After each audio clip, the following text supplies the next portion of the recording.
mulai dengan sama-sama membaca basmalah Bapak-bapak dan Ibu-ibu sekalian. Bismillahirrahmanirrahim. Assalamualaikum warahmatullahi wabarakatuh. Sekali lagi, selamat datang Bapak-bapak dan Ibu-ibu pada pengajian kedua dari Bundokan Duong Luar Negeri. Bersama ini kami mengundang Bapak-bapak dan Ibu-ibu semua untuk mendengarkan tausiah dari Ustadz Doni yang akan kita dengarkan sebentar lagi. Sebelumnya mungkin ada sambutan sedikit dari Ketua BKLN yaitu Bundo Ratna. Pada Bundo Ratna saya persilahkan. Terima kasih Bundo Yanifi. Alhamdulillahirabbil alamin. Allahumma salli ala Sayyidina Muhammad wa ala alihi wa sahbihi wa baraka wa salam. Rabbi sahli wa sadri wa yassir li amri wahlul 'uqdatan min lisani yafqahu qawli. Assalamualaikum warahmatullahi wabarakatuh. Saya mewakili semua anggota dan pengurus BKLN atau Bundokan Duong Luar Negeri akan menyampaikan pantun. Ya. Ke lapangan mengembala keledai, bawa unta ke tengah gurun. Sebelum acara kita mulai, izinkan saya membawakan pantun. Mencari timba si anak dara, di bawah sarang burung tempua. Salam sembah pembuka acara. Selamat datang untuk semua. Mantap. Sayang kumbang mencari makan, terbang sering di tepi kali. Selamat datang Ustadz Doni, kami ucapkan semoga diiringi restu ilahi. Tanah luas tak ada tuannya, tombak tajam ditancapkan. Terima kasih untuk kita. Semoga Allah memberi kemudahan. Menunggu itu rasanya sangat jemu, bagai menanti janji tak pasti. Pengajian ini untuk menambah ilmu, untuk bekal kita di akhirat. Bambu kecil jadi anyaman yang Amerika, Belanda, Perancis, Itali, Turki, Qatar, Perth. Terima kasih untuk semua senyuman hadirin. Di hati ini kurasa kehangatan. Pergi ke dapur memakai sepeda untuk membuat sayur dan lada.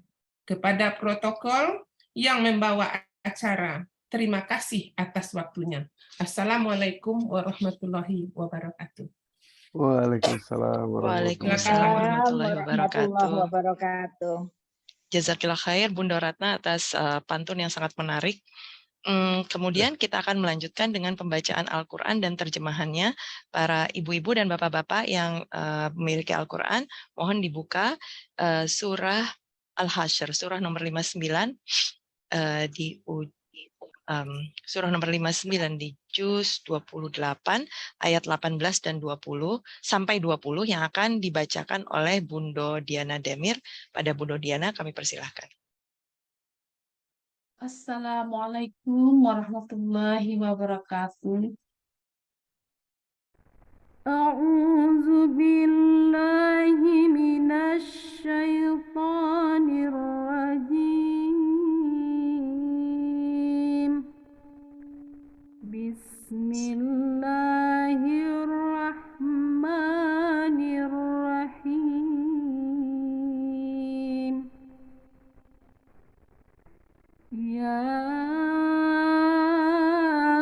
ayyuhalladzina amanu taqullaha wal tanzur nafsum ma qaddamat lighad wattaqullah innallaha khabirum bima ta'malun wa la takunu kalladzina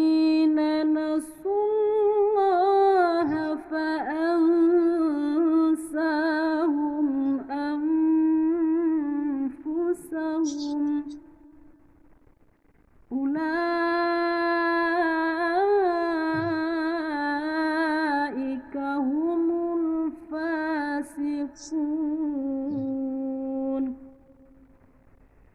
لا يستوي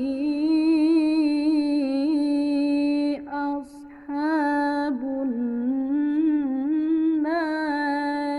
وأصحاب الجنة أصحاب الجنة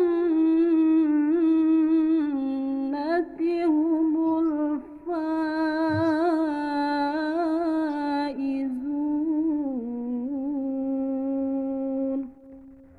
صدق الله العظيم.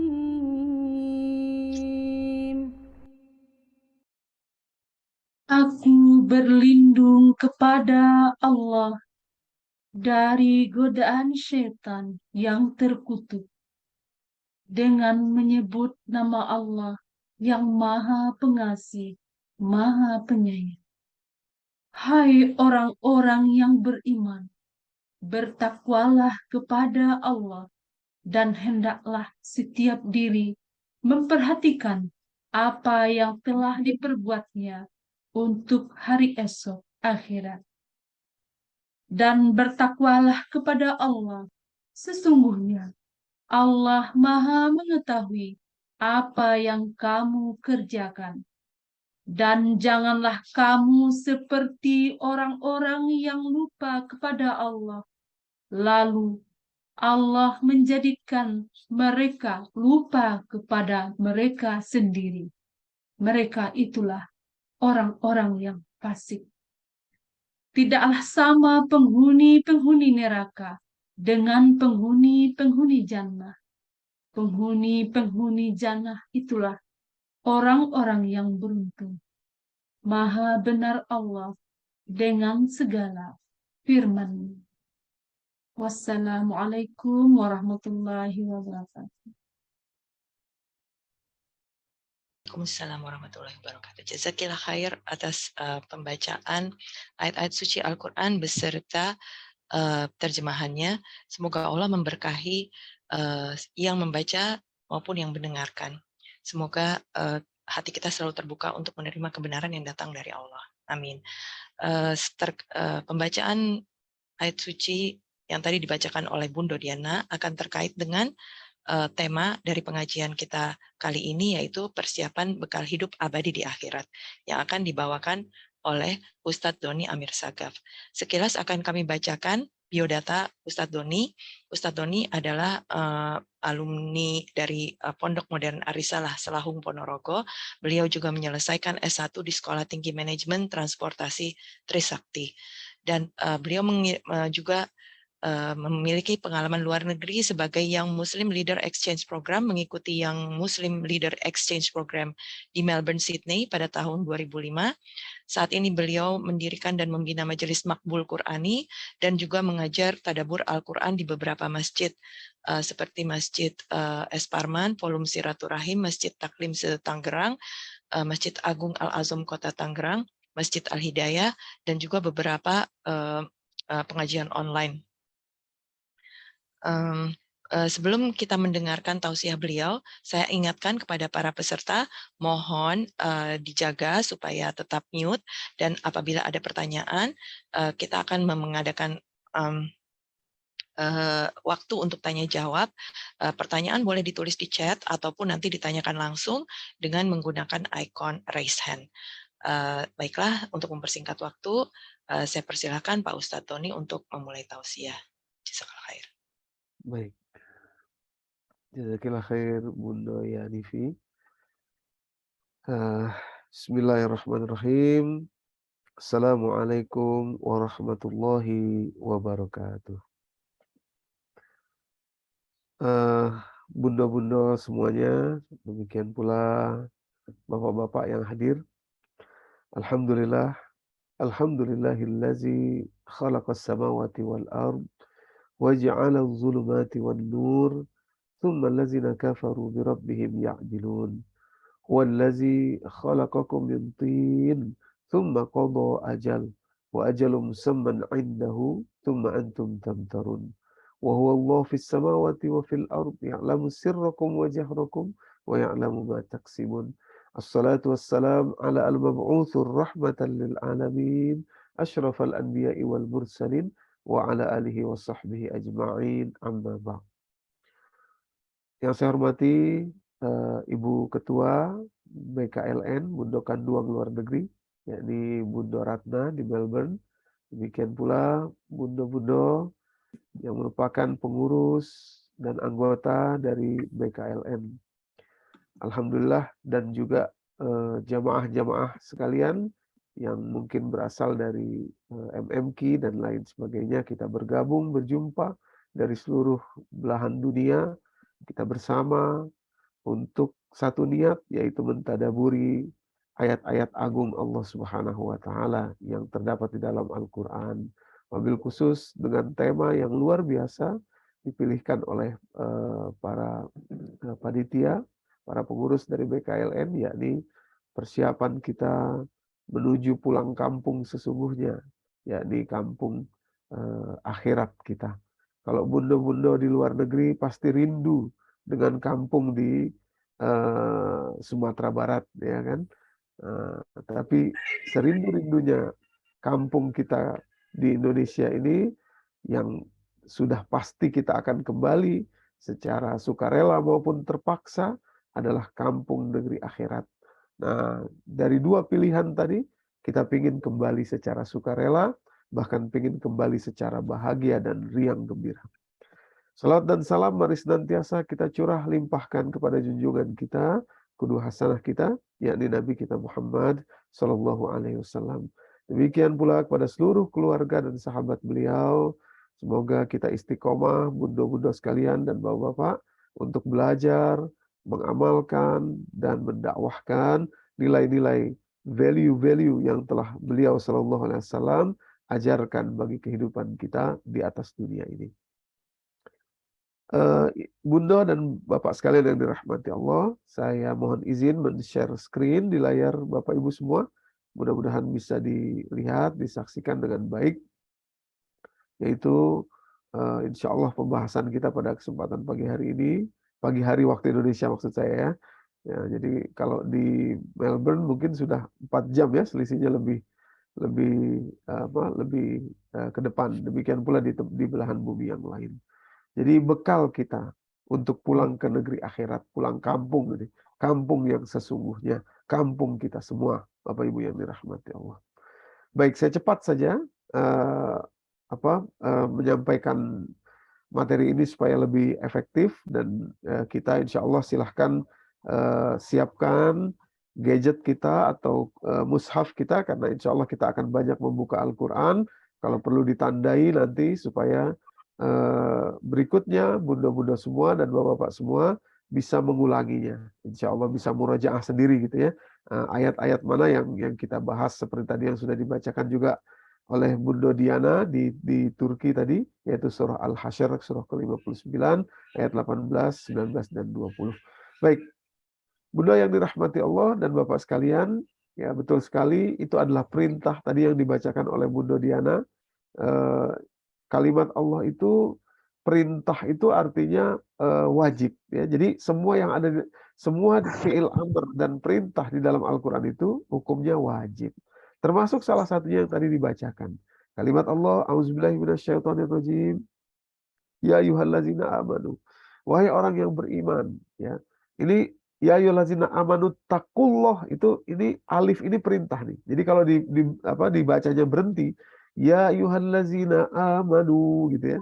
Maka dimulainya dengan ittaqullah. Nah, itu ittaqullahnya itu perintah, itu fi'il amr. Bertakwalah, wajiblah kalian bertakwa kepada Allah. Dan kalimat dannya ini juga mengikut kepada perintah atau fi'il amr yang awal, yang di alif tadi. Sehingga bertakwa kepada Allah wajib, kemudian wal tanzur nafsum ma qaddamat liwat, hendaklah setiap diri itu menghitung, mempersiapkan atau melihat apa yang sudah dia siapkan untuk hari esok. Ini pun menjadi wajib, Bapak Ibu. Ya. Jadi kalau seorang manusia itu nanti di hari kiamat bilang begini, umpamanya kepada Allah, wah saya lupa mempersiapkan amal saya ya Allah. saya lupa mempersiapkan kepulangan saya ya Allah. Nah, salah besar dia. Kenapa? Karena sudah Allah wajibkan wal tanzur nafsum maqaddamat liwad. Kalau dikupas lagi lebih dalam, wal tanzur diambil dari kata wali tanzur. Nah, lamnya itu adalah untuk. Nah, hendaklah setiap diri untuk memperhatikan dalam hidupnya ini apa yang sudah dia siapkan untuk negeri akhiratnya besok. God, ya, God. Kenapa God? Nah, ini juga luar biasa karena Goda itu artinya besok. Dalam secara letterlek itu artinya besok. Tomorrow. Ya, kalau dalam bahasa Inggrisnya tomorrow. Kenapa kok tomorrow? Ya, kenapa kok besok gitu ya? Karena pada hakikatnya Ibu Bapak yang dirahmati Allah, hidup kita tuh cuma ada hari ini dan besok saja. Ya, hari ini dan besok saja. Nah, hari ini kita hidup untuk persiapan besok. Kapan matinya ya? Setelah ini gitu ya. Setelah ini tuh bisa kapan saja, bisa besok, bisa nanti. Ya, makanya qaddamat li ghad, untuk besok. Nah, kira-kira begitu. Oke, kita nggak akan lama di sini, hanya sepintas saja. Jadi perintah Allah mempersiapkan kepulangan kita. Sesuatu yang harus kita arrange baik-baik, kita atur baik-baik. Masya Allah. Ini kemarin Alhamdulillah kami serombongan baru pulang umroh. Kepulangan itu ternyata persiapannya lebih banyak daripada keberangkatan gitu ya. Kenapa? Karena rupanya ada oleh-oleh, ada ini, ada itu, tambah koper dan lain sebagainya. Jadi persiapan itu penting Bapak Ibu yang dirahmati Allah, apalagi dalam hidup kita. Nah, pagi hari ini saya akan sampaikan insya Allah sama-sama ya untuk kita, apa sih persiapan yang paling penting secara detail yang harus kita persiapkan Bapak Ibu. Oke, sebelumnya saya sampaikan dulu beberapa cara mati, cara wafat yang ada di dalam Al-Quran ya Bapak Ibu ya. Yang pertama, jadi ada 7 cara wafat di dalam Al-Quran yang Allah ceritakan. Jadi saya cepat saja kepada 6 cara wafat. Nanti cara wafat yang terakhir yang ke-7 adalah cara wafat yang kita inginkan ya. Jadi dari 7 ini 1 yang baik gitu ya. Ya, 1 itu yang kita tuju. Yang pertama, wafatnya orang yang tidak mau hijrah ya. Kita nggak akan lama di sini, ini hanya sekilas saja. Quran surat An-Nisa ayat 97. Kalimat Allah, innalladzina tawaffahumul malaikatu zalimi anfusihim qalu fima kuntum qalu kunna mustad'afina fil ard qalu alam takun ardullahi wasi'atan fatuhajiru fiha faulaika ma'wahum jahannamu wassa'at masira. Orang-orang yang Allah diwafatkan oleh para malaikat dalam keadaan menzolimi dirinya sendiri. Qalu fima kuntum, kata malaikat, kok kamu bisa begitu, bisa menzolimi dirimu sendiri? Mereka bilang, qalu kunna mustad'afina fil ard, kami tidak berdaya di bumi ini, di tempat tinggal kami. Tidak bisa kami beribadah, tidak bisa kami ini dan itu lain sebagainya. Kami mustad'afin, kata mereka, kami lemah. Kata malaikat, alam takun ardullahi wasi'atan, bukankah bumi Allah itu luas? Fatuhajiru fiha, kenapa kamu tidak hijrah? Faulaika ma'wahum jahannam, nah, tempat mereka tetap di jahannam, wasa'at masira, itu seburuk-buruknya tempat kembali. Nah, Bapak Ibu. 1 ya, wafatnya orang yang tidak mau hijrah, wafatnya buruk. Yang kedua,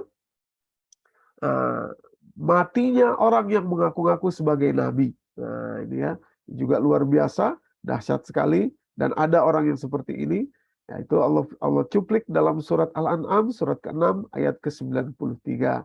Kalimat Allah, silahkan kalau ibu-ibu mudah-mudahan mau buka ya di gadget masing-masing atau mungkin di mushaf masing-masing ya, sambil kita lihat ayatnya. Kalimat Allah, auzubillahi minasyaitonirrajim, wa man azlamu mimman iftara 'ala Allahi kadziban aw qala uhiya ilayya wa lam yuha ilaihi syai'un wa man qala sa'unzilu misla ma anzalallah. Siapa lagi yang lebih zalim daripada orang-orang yang mengada-adakan kebohongan atas nama Allah, atau dia berkata uhiya ilayya, diwahyukan kepada saya, walam yuha ilaihi syai', padahal tidak pernah ada diwahyukan apapun kepada dirinya. Wa man qala sa'unzilu misla ma anzalallah, dan orang yang berkata dia ingin memberikan, ingin mendapatkan seperti apa yang Allah telah turunkan ya. Walau taro izi zalimuna fi ghamaratil maut wal malaikatu basitu aydihim akhriju anfusakum. Seandainya kalian lihat orang-orang yang zalim ini, maksudnya orang yang mengaku sebagai nabi tadi, fi ghamaratil maut, dalam tekanan sakaratul maut, wal malaikatu basitu aidihim, dan para malaikat maut maksudnya ya, memegang nyawa mereka dengan tangan-tangan para malaikat. Akhriju anfusakum, keluarkanlah nyawamu. Al-yawma tujzauna azabal huni bima kuntum taquluna 'ala Allahi ghairal haq wa kuntum an ayatihi tastakbirun. Hari ini engkau akan merasakan azab yang pedih karena engkau berkata 'ala Allahi ghairal haq, berkata tentang Allah yang tidak benar, wa kuntum an ayatihi tastakbirun, dan engkau sombong terhadap ayat Allah Subhanahu wa taala. Jadi ada orang yang matinya seperti ini Bapak Ibu ya, yang mengaku-ngaku sebagai nabi atau berdusta atas nama Allah. Yang ketiga, ya sekali lagi saya cepat saja di sini, nanti kita fokus di yang nomor 7, yaitu wafatnya orang yang berdusta atas nama Allah dan mendustai kitab Allah. Kalau tadi mengaku sebagai nabi, kalau sekarang fokusnya yaitu kepada mendustai kitab Allah ya, kitab maksudnya Al-Qur'an dalam hal ini. Yaitu surat ke-7 ayat 37. Surat Al-A'raf ya. Coba Ibu. Kalimat Allah, auzubillahi minasyaitonirrajim, faman azlamu mimman iftara 'ala Allahi kadziban aw kazzaba bi ayatihi ulaika yanaluhum nasibuhum minal kitab hatta idza ja'atuhum rusuluna yatawaffawnahum qalu aina ma kuntum tad'una min dunillah qalu dhallu 'anna wa syahidu 'ala anfusihim annahum kanu kafirin. Siapa lagi yang lebih zalim? Faman azlamu mimman iftara 'ala Allahi kadziban, daripada orang-orang yang mengada-adakan kedustaan atas nama Allah, au kazzaba bi ayati, atau mendustai ayat Allah. Nah, itu ya. Jadi kalau ada sesuatu dari ayat Allah dia bilang nggak ada itu, padahal dia tahu ada. Nah, hati-hati nih orang seperti ini. Akan matinya itu luar biasa. Ulaika yanaluhum nasibuhum minal kitab, mereka itulah yang mengambil tempat mereka. Nah, sesuai dengan apa yang telah ditetapkan oleh kitab Allah. Maksudnya mengambil posisi sebagai penghuni neraka gitu ya. Hatta iza ja'atuhum rusuluna yatawaffawnahum, sampai kemudian datang rasul kami, maksudnya malaikat kami mewafatkan mereka. Qalu, malaikat itu berkata, aina ma kuntum tad'una min dunillah, mana yang dulu kalian seru selain Allah. Qalu dhallu anna, orang yang diwafatkan ini berkata, kami telah sesat. Ya, wa syahidu 'ala anfusihim annahum kanu kafirin, mereka bersaksi atas dirinya sendiri bahwa mereka termasuk orang-orang yang kufur, tertutupi dari kebenaran tadi ya, karena mendustai ayat-ayat Allah ya, luar biasa, ancamannya luar biasa.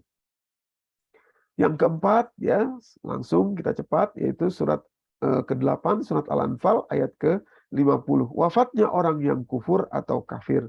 Kalimat Allah, auzubillahi minasyaitonirrajim, walau tara iz yatawaffal ladzina kafarul malaikatu yadribuna wujuhahum, masyaallah, wa adbarahum wa dzuqu azabal hariq.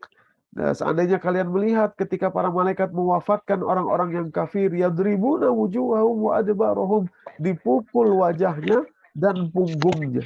Ya, wa dzuqu azabal hariq, sambil para malaikat itu berkata kepada mereka, rasain kamu ini azab yang pedih pada hari ini. Nah, itu ya orang-orang kufur. Nomor 5 Bapak Ibu, yaitu wafatnya atau cara wafatnya orang-orang yang zalim, dusta, dan memusuhi para nabi serta memusuhi para ulama sebagai pewaris nabi. Surat ke-16 An-Nahl ayat ke-28. Kalimat Allah, allazina tatawaffahumul malaikatu zalimi anfusihim fa'alqaw salam ma kunna na'mal min su', kata mereka itu. Bala innallaha alimun bima kuntum ta'malun. Orang-orang yang diwafatkan oleh para malaikat dalam keadaan menzalimi diri mereka sendiri, mereka berkata, kami perasaan berbuat kebaikan aja gitu ya, nggak ada berbuat kesalahan ya, ma kunna na'mal gitu ya, min su', kata mereka. Bala, kata malaikat, kalian benar-benar berbuat dusta gitu ya, berbuat kezaliman. Innallaha alimun bima kuntum ta'malun. Nah, kalau ibu-ibu atau bapak-bapak semua membaca lanjutan ayatnya, maka mereka adalah orang-orang yang memusuhi para nabi dan pewarisnya, yaitu para ulama. Jadi hati-hati memusuhi ulama tuh, hati-hati Bapak Ibu. Ulama yang benar tentunya ya.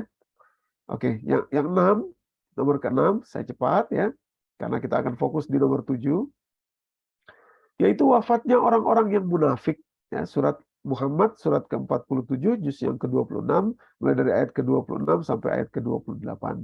Kalimat Allah, "Dzalika bi annahum qalu lil ladzina karihu ma nazzalallahu sanuti'ukum fi ba'dil amr." Ya, orang-orang yang diwafatkan dalam keadaan yang buruk ini adalah orang-orang Islam, tapi mereka mengatakan kepada orang-orang yang karihu ma anzalallah, orang-orang yang benci terhadap apa yang Allah turunkan, terhadap syariat Allah, terhadap Al-Qur'an mereka benci. Orang-orang Islam ini berkata kepada mereka, "Sanuti'ukum fi ba'dil amr," kami akan mengikuti kalian dalam sebagian urusan kami. Wallahu ya'lamu israrahum, padahal Allah tahu rahasia mereka. Fa kaifa iza tawaffahumul malaikatu yadribuna wujuhahum wa adbarahum, matinya sama seperti orang kafir tadi, yaitu wajah dan punggungnya dipukul oleh malaikat. Zalika bi annahum ittaba'u ma askhatallahu, yang demikian itu karena mereka mengikuti apa yang Allah benci. Wa karihu ridwanallah, sementara mereka membenci apa yang Allah ridhoi.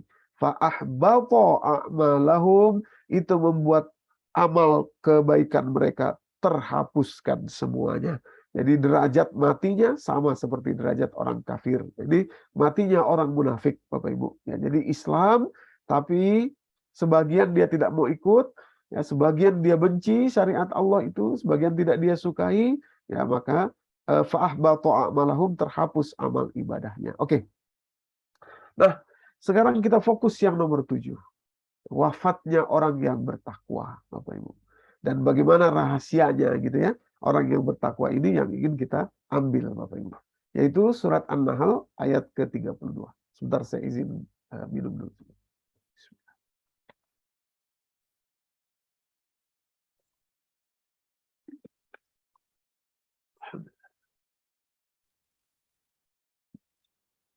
Baik Bapak Ibu yang dirahmati Allah, kalimat Allah, allazina tatawaffahumul malaikatu thayyibin yaquluna salamun alaikum udkhulul jannah bima kuntum ta'malun. Ya.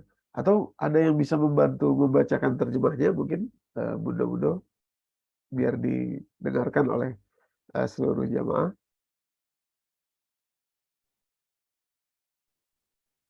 Mungkin saya bacakan, tapi ini nanti saya bacain bahasa Indonesianya, Pak Ustadz, ada bahasa Inggris.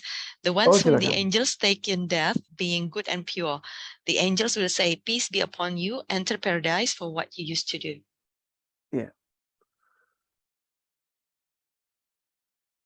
Iya, jadi Saya ada bahasa Indonesia yang saya bantu. silakan Bunda Hani. Ya. Bismillahirrahmanirrahim. Yaitu orang yang ketika diwafatkan oleh para malaikat dalam keadaan baik, mereka para malaikat mengatakan kepada mereka, "Salamun alaikum. Masuklah ke dalam surga karena apa yang telah kamu kerjakan." Masya Allah. Terima kasih Bunda Yanifi, terima kasih Bunda Hani. Jadi, luar biasa ya. Ada orang-orang yang ketika wafat itu secara thayyib itu kebaikan yang paling baik, lembut, enak gitu. Ya, memang kita kan mendengar beberapa hadis, mati itu sakit, seperti dikuliti, seperti binatang yang dikuliti, binatang hidup-hidup dikuliti. Ya, tapi tidak semua tentu saja. Nah, itu kan hadis-hadis tersebut adalah salah satu bentuk hadis kalau dalam ilmu muthala'ah hadis, agar kita waspada akan kematian tadi. Ya, wal tanzur nafsum ma qaddamat lighad. Pada kenyataannya ada orang-orang yang wafatnya mudah, thayyibin, ya. Nah, bentuk penjelasan hadisnya seperti sebuah rambut yang dicabut dari adonan roti, ya, gampang saja. Nah, yaqulun, para malaikat berkata, salamun alaikum. Nah, disapa dengan salam oleh malaikat, gitu ya. Udkhulul jannah, ayo masuk ke surga, bima kuntum ta'malun, atas apa yang telah kamu lakukan. Enak Bapak Ibu. Ya, jadi inilah cita-cita ini, cita-cita kita ini. Karena dimanapun kita, siapapun kita, bunda-bunda semua ada di belahan dunia manapun kita tidak akan bisa lari dari maut. Ya. Nggak bisa lari kita. Kalau kita bikin benteng dimanapun yang paling kuat sekalipun, kita tidak akan bisa lari. Coba kita buka tambahannya. Quran surat An-Nisa ya, ayatnya untuk menjelaskan ini.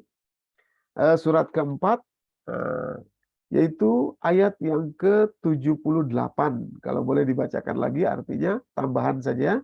Quran surat An-Nisa surat keempat ayat 78. Bismillahirrahmanirrahim. Iya, ada Mbak. Bismillahirrahmanirrahim.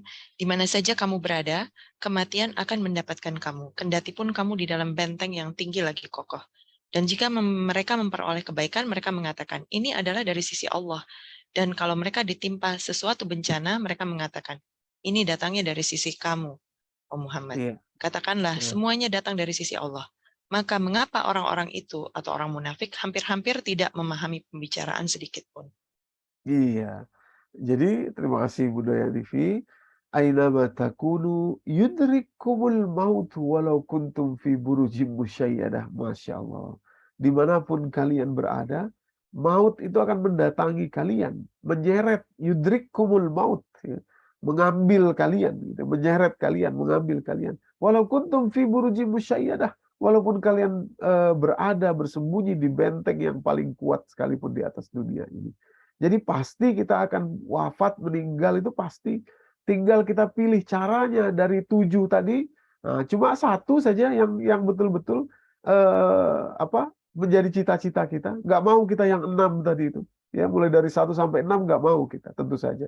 Hanya satu inilah yang kita mau, yaitu wafat dalam keadaan thayyib, disapa oleh malaikat, salamun alaikum, assalamualaikum, kata malaikat, udkhulul jannah, masuklah ke dalam surga, bima kuntum ta'malun, atas apa yang telah kalian perbuat, ya, ibu-ibu dan bapak yang dirahmati Allah. Oke, sekarang kita buka rahasianya nih. Bagaimana caranya supaya bisa matinya seperti itu? Kan yang penting itu ya, caranya kan ya, supaya kita betul-betul mempersiapkan diri kita seperti surat Al-Hasyr tadi ya, wal tanzur nafsum ma qaddamat lighad. Oke, ini ayat 32 dari surat An-Nahl ya Bapak Ibu ya. Ini kondisinya, kondisi saat mereka diwafatkan. Sekarang kita mundur sedikit. Maaf. Kita mundur sedikit. Yaitu di ayat 30 dan 31-nya. Tadi 32 itu kesudahannya ya, maksudnya hasilnya. 30 dan 31-nya adalah prosesnya. Prosesnya. Jadi inilah belajarnya kita, inilah rahasianya ini. Ya, di ayat 30 dan 31-nya. Kalau boleh dibacakan lagi, Bundo, silahkan. Ayat 30-nya dulu ya. Bismillahirrahmanirrahim, ayat 30. Dan dikatakan kepada orang-orang yang bertakwa, apakah yang telah diturunkan oleh Rabb-mu? Mereka menjawab, Allah telah menurunkan kebaikan. Orang-orang yang berbuat baik di dunia ini mendapatkan pembalasan yang baik. Dan sesungguhnya, kampung akhirat adalah lebih baik. Dan itulah sebaik-baiknya tempat bagi orang yang bertakwa. Ayat 31, yaitu surga Aden. Yang mereka masuk ke dalamnya, mengalir di bawahnya sungai-sungai, dan di dalam surga itu mereka mendapat segala apa yang mereka kehendaki. Demikianlah Allah memberikan balasan kepada orang-orang yang bertakwa. Iya, mohon dilanjutkan ke 32, Bunda Yanifi, biar conclude, biar jelas. Iya, Pak. Orang-orang yang diwafatkan dalam keadaan baik oleh para malaikat dengan mengatakan kepada mereka, Salamun alaikum, masuklah kamu ke dalam surga itu disebabkan apa yang telah kamu kerjakan. Iya, terima kasih Bunda Yanifi. Jadi, orang yang wafatnya baik, Salamun alaikum disapa tadi oleh malaikat, masuk ke surga Aden, ya. Kita tarik rahasia mereka, ada di ayat ke-30-nya, yaitu orang-orang waqila lillazina taqaw maza anzala rabbukum. Ini dia rahasianya. Orang-orang ini ditanyakan, mereka tuh ditanyakan.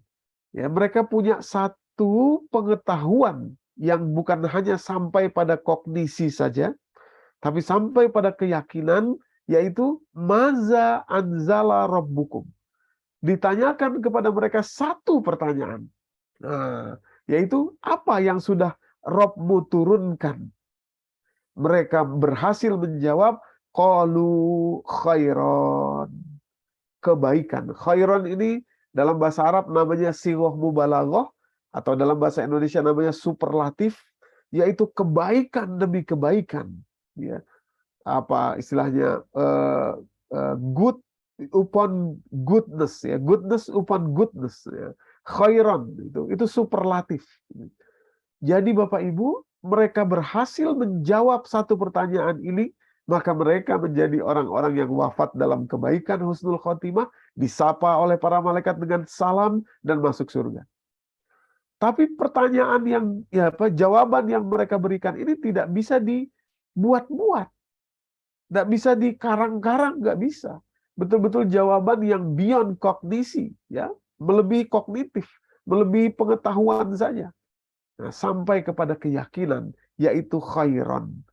Nah, jadi inilah yang mau kita buka bedah, ya, agar insya Allah kita juga akan mati membawa jawaban yang sama. Seperti orang-orang ini. Khairan. Nah, sekarang kita buka ya. Maza anzala rabbukum qalu khairan. Kita fokus di sini. Ya, jadi mereka akan mati, kita semua akan mati sama seperti ini, cuma bedanya mereka mampu menjawab pertanyaan malaikat ini, ya. Apa yang diturunkan Rabbmu? Kata mereka, kebaikan. Nah, jadi Bapak Ibu, apa yang ditanyakan malaikat maza anzala rabbukum ini, apa yang diturunkan oleh Rabbmu ini ada dua. Yang pertama khairan, maza anzala rabbukum, kemudian khairan. Yang pertama yang diturunkan Allah kepada kita, yang tidak kita pilih sendiri, yaitu qada dan qadar perjalanan hidup ini. Gitu ya. Jadi orang-orang yang wafat ini, kalau kita ingin wafat dengan baik, husnul khotimah, mengikuti contoh mereka yang Allah berikan dalam Al-Quran ini, maka ketika wafat, pastikan sebelum kita wafat nih Bapak Ibu ya, sebelum kita wafat, kita sudah betul-betul merasa lega, lapang dada, bahkan sampai pada taraf mengakui seluruh perjalanan kehidupan kita ini, takdir yang Allah berikan kepada kita ini, semuanya baik. Gitu. Wah, ini tidak mudah Ibu-Ibu. Ya, Bapak-Bapak, terus terang tidak mudah.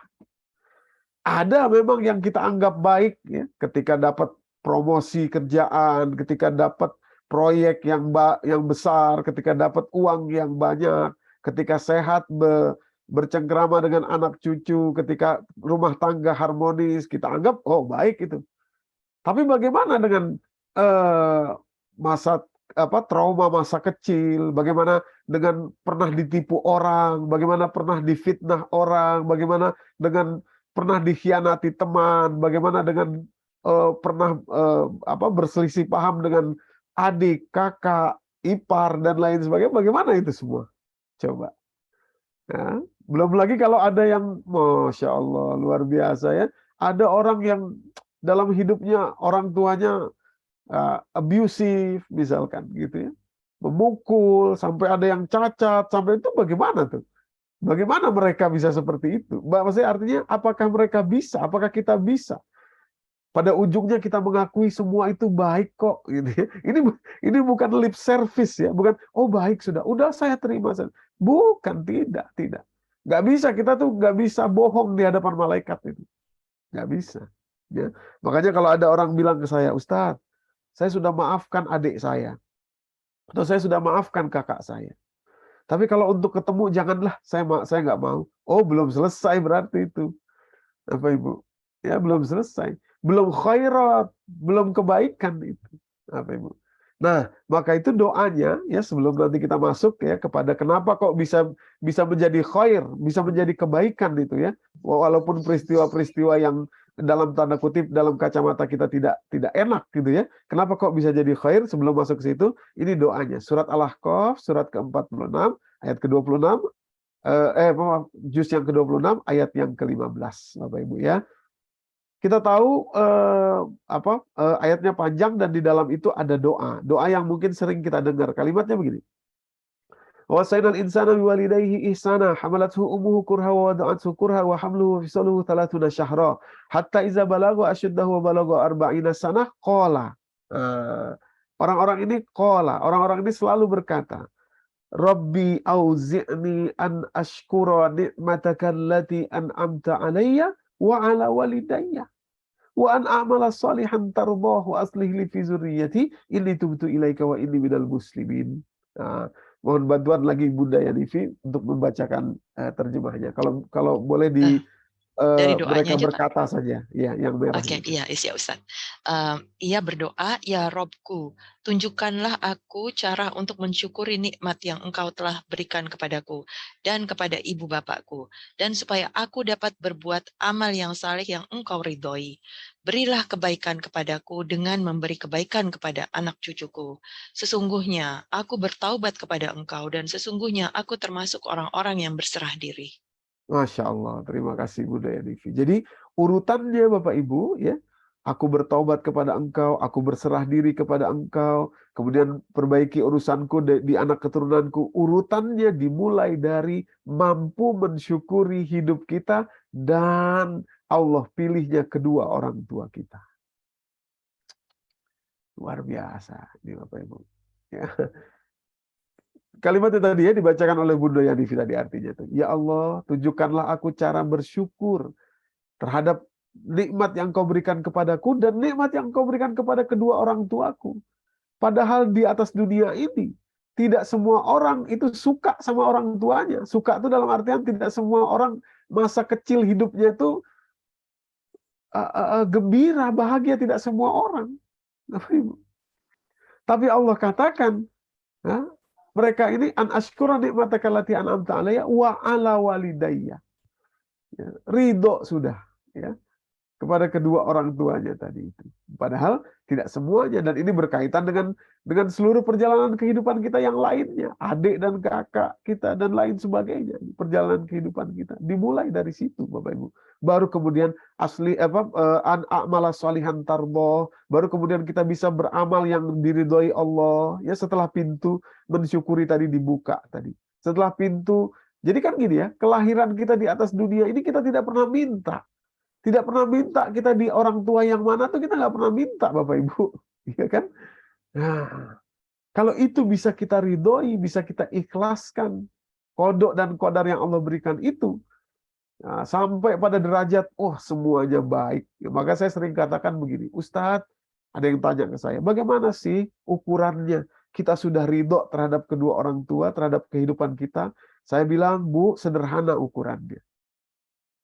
Ukurannya begini, coba Ibu bayangkan. Kalaulah Allah membalik lagi kehidupan Ibu dari awal, lalu di situ Allah bilang, Doni misalkan kepada saya, Doni, coba sekarang kamu tunjuk dari deretan manusia yang ada di depanmu ini, kamu tunjuk kamu mau bapak yang mana? Kamu mau ibu yang mana kamu? Dilahirkan sebagai anak dari bapak dan ibu yang mana? Dari sekian banyak pilihan tersebut, ciri keikhlasan kita, tolak ukur keikhlasan kita adalah kita akan memilih ayahanda dan ibunda yang sama seperti yang Allah berikan saat ini kepada kita. Apa itu? Tapi Ustadz, itu bapak saya dulu abusive. Bapak saya dulu meninggalkan kami masih kecil bersama ibu. Kemudian kami melihat dia begini begitu. Nah, itulah tantangannya, Bapak Ibu. Disitulah tantangannya. Karena kita tidak pernah pilih kan tadi. Kodok dan kodar kan. Tidak pernah pilih kan. Maza anzala rabbukum. Apa yang Rabbmu turunkan kepada kamu? Qalu khairan. Kebaikan. Termasuk di dalamnya Allah pilihkan. Dari mana kita berasal ini Bapak Ibu. Masya Allah. Ini tidak mudah gitu ya. Untuk wafat dengan husnul khotimah tuh itu.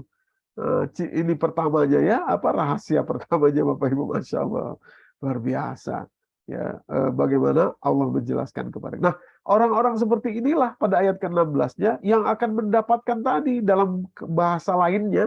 Kalau tadi bahasa surat An-Nahl, kematian husnul khotimah ya, diberikan salam oleh malaikat masuk surga. Bahasa lainnya dalam surah ke-46 ini, ayat yang berikutnya, ayat ke-16-nya, mereka akan diampuni dosa-dosanya atau dilewati ya dosa-dosanya itu ya. Mohon bantuan Bunda Yanifi lagi untuk membacakan terjemahnya, Bunda. Silakan.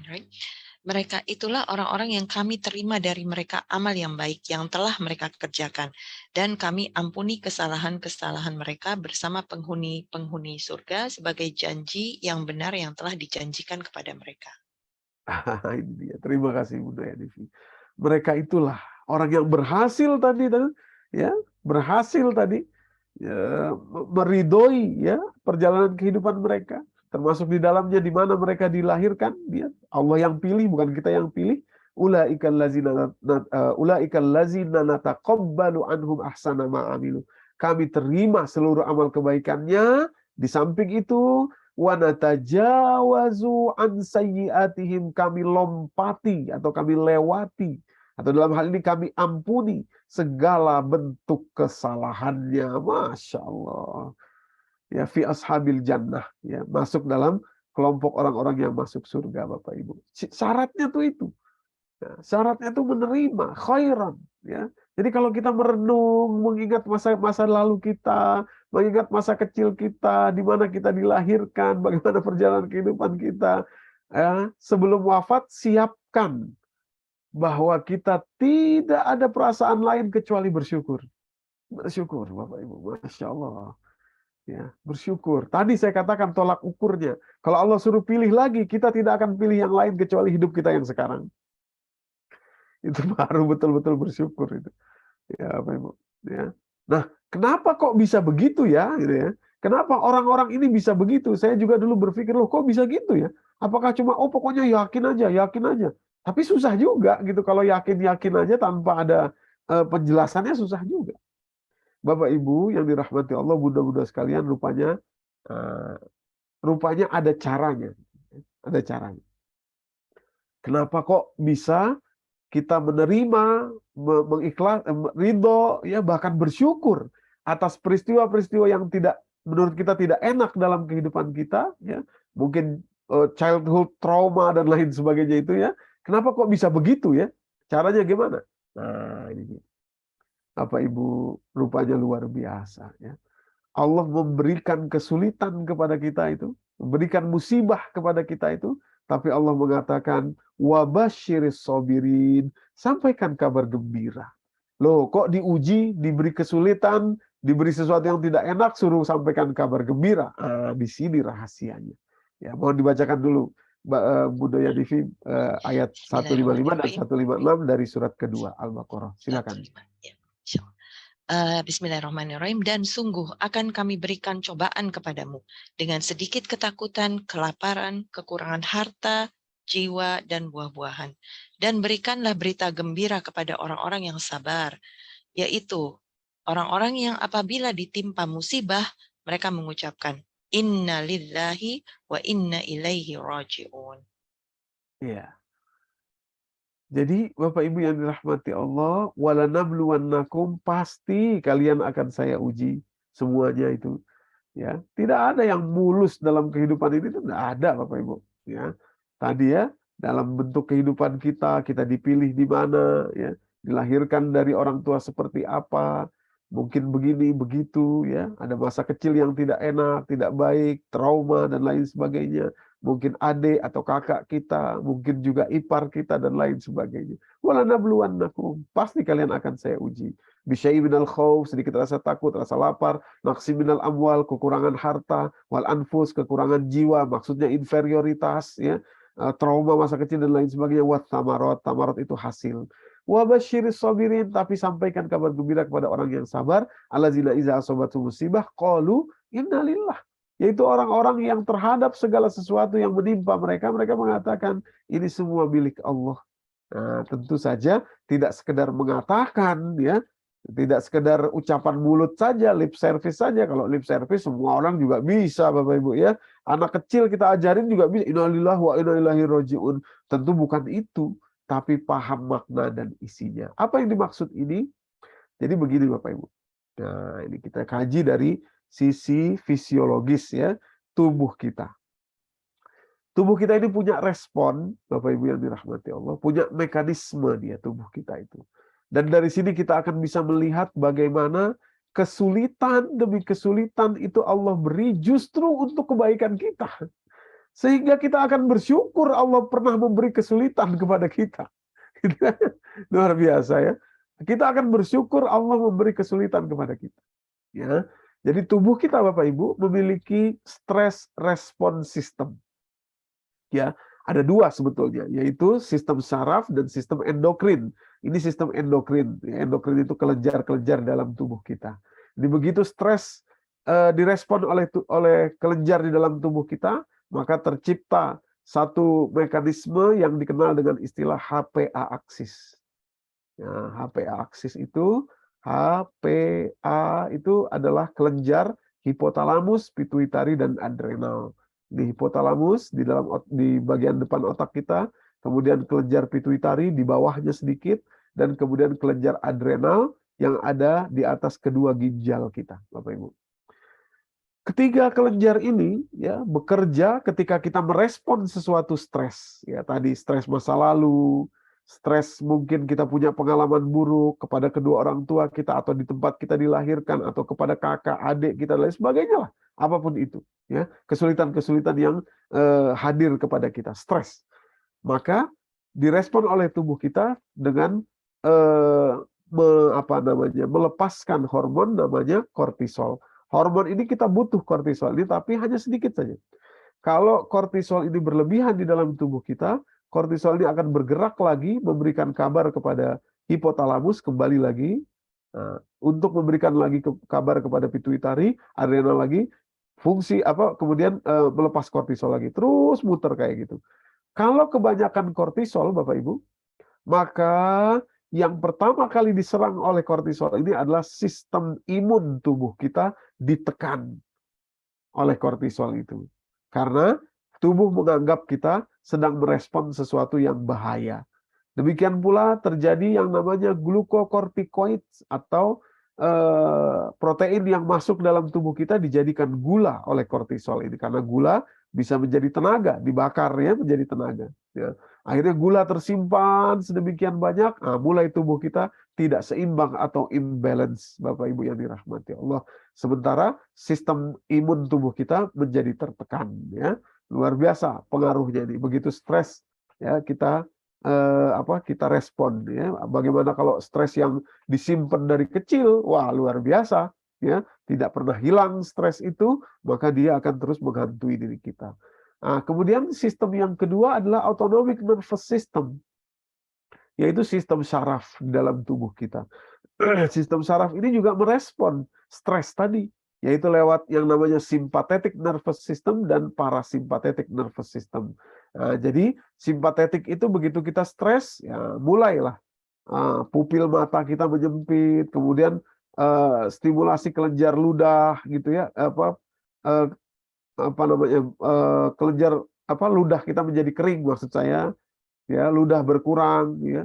Makanya orang stres itu mulutnya kering, kemudian nafas makin cepat karena pompa paru ya semakin cepat, denyut atau detak jantung juga semakin cepat, sehingga jantungnya nanti akan di masa yang akan datang akan cepat menjadi aus ya istilahnya, atau kurang ya, akhirnya gagal jantung dan lain sebagainya. Dan ini itu kemudian stimulasi gula darah tadi ya karena adanya kortisol tadi, kemudian sekresi adrenalin atau epinefrin tadi dari kelenjar adrenal, kemudian melambatkan kerja pencernaan karena begitu HPA aksis tadi dimulai ya, sistem kerja yang lain itu bisa diperlambat oleh dia, termasuk yang paling cepat diperlambat adalah sistem pencernaan.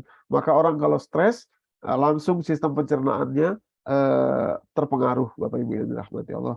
Kemudian relaksasi kandung kemih atau mohon maaf ya, kelenjar gonadnya tidak bekerja dengan baik sehingga produksi dari spermatozoa atau ovumnya juga tidak baik, itu ya. Kemudian aktivitas genital juga terhambat, Bapak Ibu yang dirahmati Allah. Itu sympathetic nervous system. Artinya ketika kita stres, terjadi symptoms atau gejala seperti itu dalam tubuh kita. Nah, harusnya Bapak Ibu, kalau kita bisa melepaskan stres tadi ya, kembali ke sini. Kembali sebentar. Walanabluwannakum bisyai'in minal khaufi wal ju'i wa naqsin minal amwali wal anfusi wath thamarat wa basyiris sabirin. Kalau kita bisa melepaskan stres ini dengan mengatakan inna lillahi wa inna ilaihi raji'un, artinya ridho terhadap apa yang sudah Allah berikan kepada kita, maka kesulitan-kesulitan tadi kemudian menjadi parasimpatetik. Sebaliknya, ini simpatetik di sini ya, simpatetik. Kemudian menjadi parasimpatetik. Parasimpatetik itu kebalikan dari stres. Setelah stres, Kalau kita berhasil melepas stres ini, tentunya dengan mengatakan ini semua milik Allah, saya dipilih oleh Allah, lahir di keluarga yang seperti ini, memiliki orang tua seperti ini, tidak pernah saya memilih sebelumnya, memiliki adik atau kakak yang seperti ini, tidak pernah saya juga memilih itu. Kemudian Allah berikan, kalau semuanya kita ridhoi, kita ikhlaskan, semuanya kita terima, bahkan kita bersyukur, maka langsung berubah yang tadinya sympathetic nervous system menjadi parasympathetic nervous system. Para itu artinya dekat. Ya, jadi simpatetik dekat dengan parasimpatetik. Apa parasimpatetik itu? Kebalikan dari semuanya tadi, plus ditambah Bapak Ibu, ya, dengan satu hormon yang hanya ada setelah kita mampu melepaskan segala musibah. Nama hormon itu adalah asetilkolin, Bapak Ibu. Ya, asetilkolin. Ya, jadi gini jalurnya itu, musibah atau sesuatu yang tidak enak, sesuatu yang tidak baik, misalkan menurut pandangan kita ya, stres, kemudian direspon oleh sympathetic nervous system, nah, langsung stres kita, pasti itu. Ya, semua kita seperti itu. Jangankan kita, para nabi pun begitu, Rasulullah pun begitu, para sahabat pun begitu. Setelah itu baru pilihannya ada dua. Apakah kita tetap mengatakan bahwa ini milik saya, hidup saya, masa lalu saya, itu ya. Masa kecil saya nggak bahagia Ustadz, kenapa orang tua saya abusive, gitu. Itu adik saya atau kakak saya itu orangnya begitu Ustadz, dia tidak tahu berterima kasih, dia begini, dia begitu. Nah itu milik saya nih. Di sebelah sini. Kalau kita tetap seperti ini, maka tetap dalam sympathetic nervous system, artinya tetap stres. Akhirnya apa? Hormon kortisol berlebihan terus tadi. Karena setiap kali diingat, stres lagi. Setiap kali ingat, stres lagi. Setiap kali dia WA, stres lagi. Setiap kali ditelepon, stres lagi. Membicarakannya, stres lagi. Gitu. Yang harus kita lakukan melepas, Bapak Ibu. Ini. Ya tadi nih. Rahasia orang husnul khotimah. Melepas. Saya nggak pernah pilih. Ya, mau lahir dari keluarga seperti apa, Allah yang pilihkan kepada saya, maka saya ridho, saya ikhlas. Saya nggak pernah pilih punya kakak, punya adik seperti ini, seperti itu, nggak pernah pilih saya. Nah, Allah berikan, saya ridho, saya ikhlas. Innalillah, saya ini milik Allah. Wa inna ilaihi rajiun, saya akan kembali kepada Allah. Bapak Ibu. Saya tidak pernah pilih orang ini mengkhianati saya, misalkan begitu. Tapi kalau tetap di sebelah kiri tadi, simpatetik tadi, waduh ini orang mengacaukan hidup saya Ustadz, sampai keluarga saya begini, sampai anak saya begitu, sampai ini, tetap di sini berarti ini, tetap di poin yang stres. Akhirnya tadi kembalinya hormon kortisolnya begitu, macam-macam ini. Nah, yang harus kita lakukan justru melepas. Jadi maksud saya, Ibu Bapak yang dirahmati Allah, musibah, sesuatu yang tidak enak, sesuatu yang tidak kita sukai, sesungguhnya dia adalah peluang besar untuk mendapatkan hormon asetilkolin seandainya kita mampu melepasnya. Nah, maka tadi surat Al-Ahqaf tadi, an ashkuro, ya Allah tunjuki saya cara bersyukur, an ashkuro nikmatakallati an'amta alayya. Cara bersyukur saya dalam kehidupan saya ini, dari dulu saya lahir sampai hari ini, sampai saya mati, saya ingin bersyukur, tunjukkan saya caranya bersyukur. Tidak berhenti sampai di situ. Ya, an ashkura nikmatakallati an'amta alayya wa ala walidayya, demikian pula kedua orang tua saya. Kehidupan ini semuanya. Sebelum mati, bisakah kita mensyukurinya? Bisakah kita mengatakan semuanya itu baik? Ya, walaupun itu ada abusive di masa kecil, walaupun ada yang berkhianat kepada kita, walaupun ada yang menyakiti hati kita, walaupun ada yang memfitnah kita, walaupun adik atau kakak kita marah kepada kita, dendam dan lain sebagainya, bisakah kita mengatakan di akhir hayat kita, kulluha khairan, semuanya itu ternyata baik? Ya. Nah, rahasianya apa? Rahasianya melepas, Bapak Ibu. Nah, melepas. Kemudian menjadi hormon asetilkolin. Mana dalilnya itu kok bisa jadi hormon asetilkolin. Ini dia Bapak Ibu. Penelitian modern ya, silahkan nanti kalau Bapak Ibu ingin cari lebih banyak lagi. Ya, ini saya ambil dari satu artikel ya.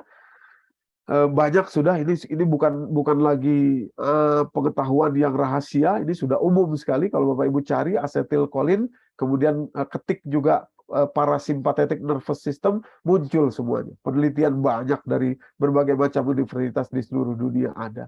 Jadi stres ya itu trigger activity in your sympathetic nervous system tadi yang sudah kita bahas, which is in charge of your body function in danger situation ya. Itu apa dia memilih flight or fight response system atau satu lagi freeze yang baru sekarang ini. Maka dia mengeluarkan hormon namanya katekolamin ya, to speed up your heart, mempercepat jantung tadi, memperlambat kerja hormon yang lain, fungsi badan yang lain, sementara fokus pada jantung saja. Nah, tapi relaxation atau parasympathetic lets your body knows it's okay to save energy. Nah, tadi ya, parasympathetic tadi. Your parasympathetic nervous system, ini saya garis bawahi, takes over, mengambil alih, and releases a hormone, kemudian melepaskan hormon called acetylcholine, yang dinamakan asetilkolin, yang memperlambat heart rate kita atau detak jantung kita. Asetilkolin ini Bapak Ibu. Ya. Jadi emang harus stres dulu, harus ada stresnya dulu. Kalau nggak ada stresnya, kalau nggak ada simpatetik, nggak ada parasimpatetik, gitu ya. Kalau nggak ada stres, nggak bisa kita dapat hormon asetilkolin ini, karena hormon asetilkolin cuma ada setelah kita berhasil melepaskan tadi, relaksasi tadi itu. Cara relaksasinya apa? Melepaskan. Ridho, ikhlas, syukur. Muncul hormon asetilkolin. Rupanya hormon asetilkolin ini penting sekali Bapak Ibu. Luar biasa ternyata ini ya. Hormon asetilkolin itu. Ini saya tampilkan hanya sederhananya saja ya. Hormon asetilkolin itu adalah neurotransmitter pertama yang diidentifikasi ada di tubuh manusia sejak kecil. Sebelum hormon-hormon yang lain seperti endorfin, dopamin, serotonin, oksitosin, melatonin, dan lain sebagainya. Sebelum itu semua, hormon asetilkolin inilah yang menjadi neurotransmitter. Neurotransmitter itu menyampaikan satu bahasa dari otak kita kepada seluruh badan kita. Itu yang ada pertama di tubuh manusia ketika dia lahir, namanya asetilkolin. Fungsinya luar biasa, gitu ya, luar biasa, menggerakkan otot-otot kita di seluruh badan dan menjadi penanggung jawab bagi otot yang paling mahal itu kan otot jantung, gitu Bapak Ibu. Ya, kalau sudah asetilkolinnya kurang, otot jantungnya mulai sulit bekerja. Akhirnya gagal jantung. Sebelum gagal jantung, operasi jantung dulu, pembesaran arteri, kemudian bypass dan lain sebagainya. Kenapa? Karena otot jantungnya sudah lemah. Kenapa? Kekurangan hormon asetilkolin. Kenapa kekurangan hormon asetilkolin? Karena secara bersamaan tidak mampu melepaskan stres. Bapak Ibu. Sementara stres pasti terjadi kepada diri kita. Cobaan tadi, ya. Ujian tadi, Bapak Ibu. Itu ya. Nah, fungsi kedua yang menurut saya bahkan lebih dahsyat adalah dari asetilkolin ini, dia adalah hormon yang memainkan peranan penting untuk mendevelop memori di bagian otak hipokampus kita. Hipokampus itu adalah bagian otak yang responsible for converting short-term memory into long-term memory. Adalah bagian otak yang bertanggung jawab mengkonvert atau merubah memori jangka pendek ke memori jangka panjang. Luar biasa. Artinya apa? Kalau hormon asetilkolin ini ada banyak dalam otak Anda, dalam otak kita di hipokampus, kita akan jadi orang yang jenius. Sebentar belajar dapat, sebentar belajar ingat, masuk. Kenapa? Short term langsung bisa berubah menjadi long term memory. Itu Bapak Ibu. Yang bertanggung jawab hormon asetilkolin. Dan hormon asetilkolin hanya didapat setelah selesai melepaskan stres. parasimpatetik tadi itu. Bapak Ibu, ya. Jadi sebetulnya ujian, cobaan, sesuatu yang tidak enak itu adalah istilah bahasa Inggrisnya ya, blessing in disguise. Ya, adalah keberkahan yang menyamar, yang saru gitu ya, yang tidak kelihatan dia itu. Nah, selama kita tidak mengerti ini, maka kita tidak mengerti bahwa sebetulnya seluruh kehidupan kita yang Allah pilih ini semuanya baik. Baik, wallahi semuanya baik, Bapak Ibu. Khairon. Nah, itu dia. Inilah rahasia orang yang wafat husnul khotimah itu. Dia paham bahwa seluruh hidupnya itu kodok dan kodarnya itu baik semua. Mungkin orang lain lihat nggak baik, mungkin orang lain lihat nggak enak itu hidup kita tuh, ya. Tapi kita tahu semuanya khairan. Kenapa? Di balik itu ada hormon asetilkolin yang Allah simpan kalau kita berhasil melepaskan semuanya. Gitu, Bapak Ibu. Ya, khairan. Ya, khairan. Tadi ya, sekali lagi saya ulangi, surat An-Nahl 16 ayat ke-32 tadi. Ya, orang-orang yang diwafatkan secara thayyibin, mereka ditanya, qalu ma anzala rabbukum, apa yang Rabbmu turunkan untuk kamu? Ya, pertama adalah takdir ini ya. Apa takdirmu tuh apa sih, Doni? Nah, kata malaikat begitu nanti ya. Oh, semuanya itu baik. Wah, itu luar biasa. Dari mana kamu tahunya itu baik? Karena tadi ujian dan tantangan tadi, cobaan tadi sebetulnya menyimpan bonus besar, hadiah besar di baliknya. Jadi semakin banyak ujian, semakin bagus. Nah, kalau berhasil melepaskannya, Bapak Ibu, hormon asetilkolin, semakin pinter, semakin cerdas, semakin jenius itu orangnya. Kalau berhasil melepas tadi. Tapi kalau ditahan-tahan ya semakin sakit.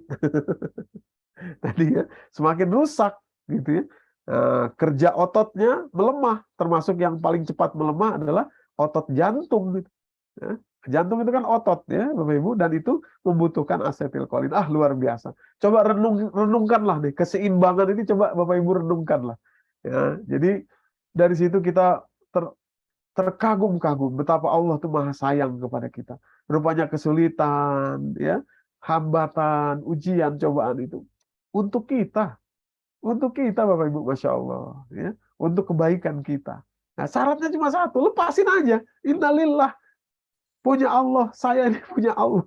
Jangankan hidup saya, jangankan masa kecil saya, jangankan nama baik saya, jangankan uang saya, jangankan bisnis saya, jangankan apapun yang melekat dalam diri sayanya sendiri saja milik Allah. Gitu. Itu ya. Lepaskan, Bapak Ibu. Oke? Ini yang pertama.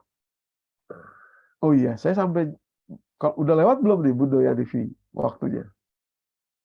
Masih sekitar 10 menit insya Allah, Pak Ustadz. Oke. Ya, cukup ya untuk menjelaskan yang satu lagi. Ya, tadi sudah takdir ya, qada dan qadar. Tadi saya katakan apa yang Allah turunkan itu ada dua. Yang pertama adalah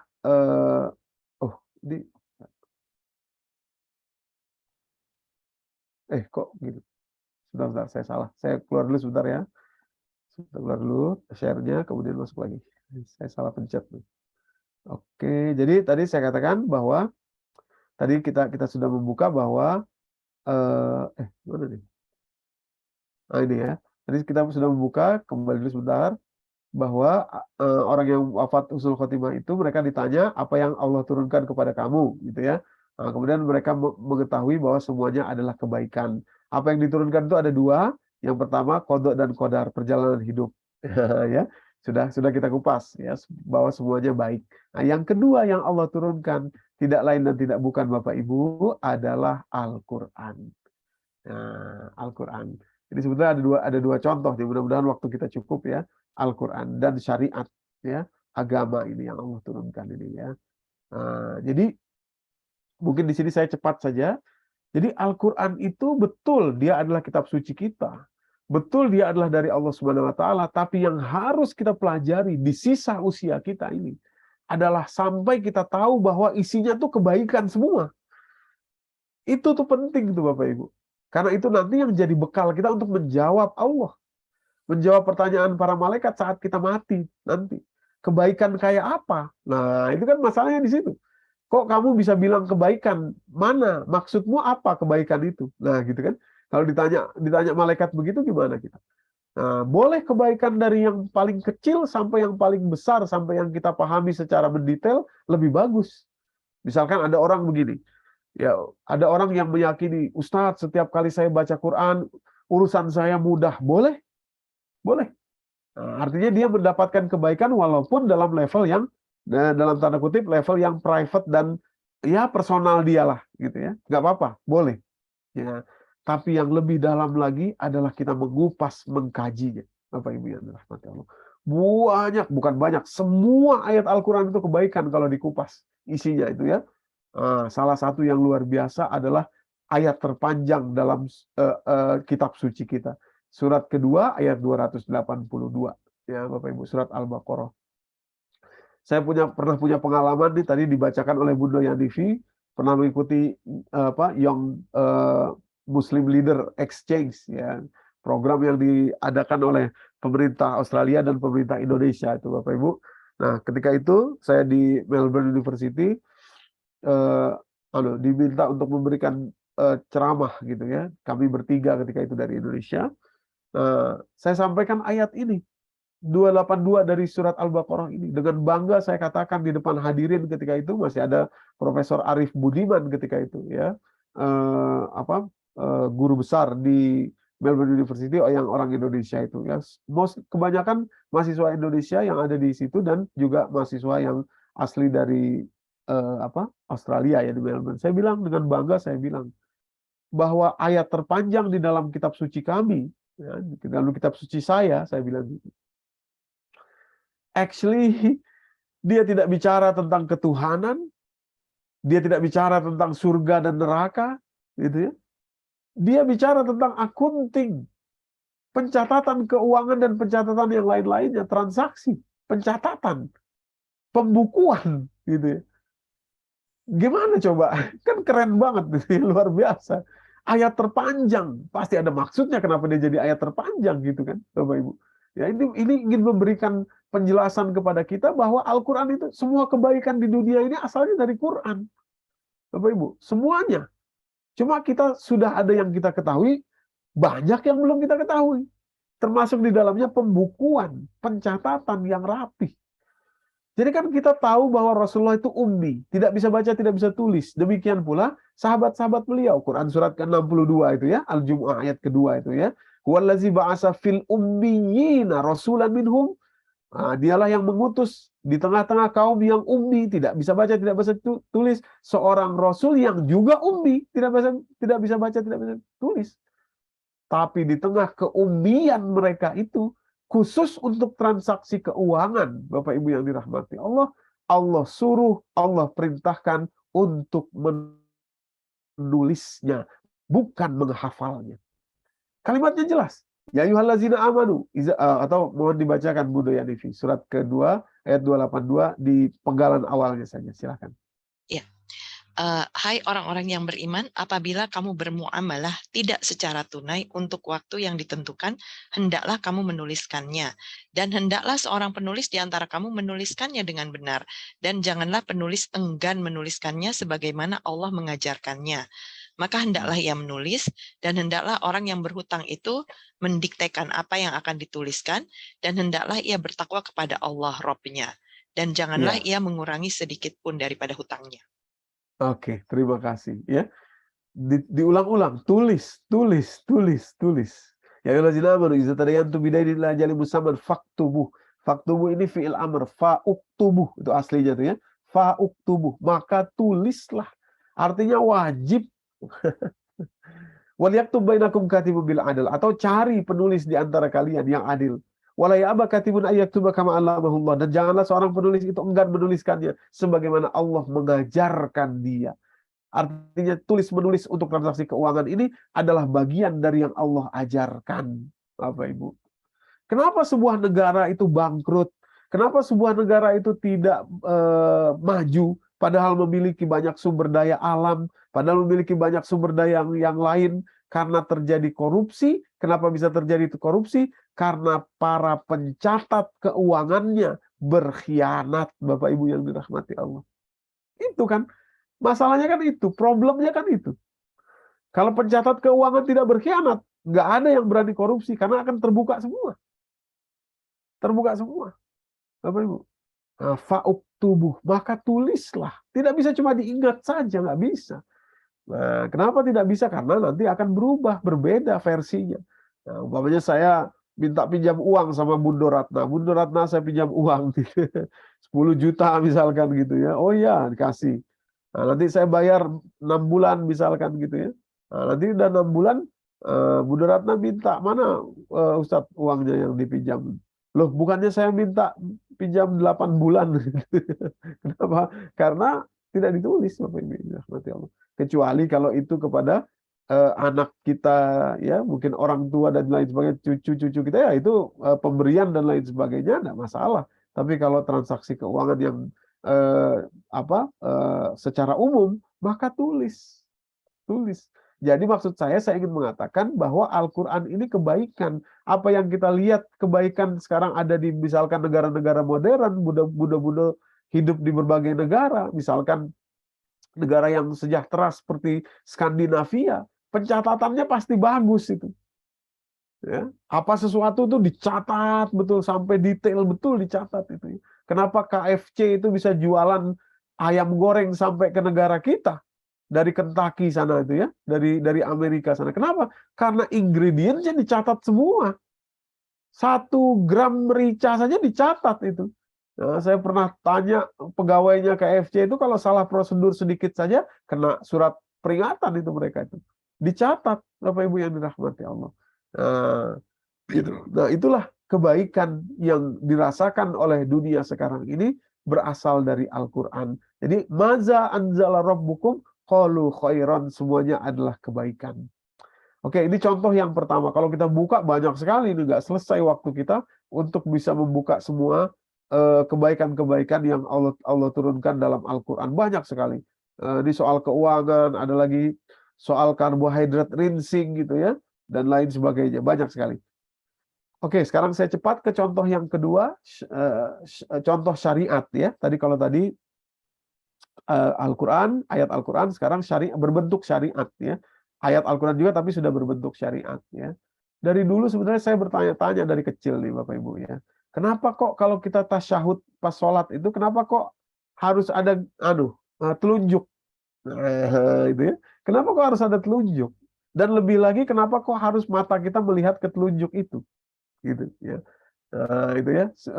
Silakan, kita bisa dapatkan banyak ini hadisnya. Di antaranya saya tampilkan di sini riwayat Imam An-Nasai nomor hadis 1160 ya.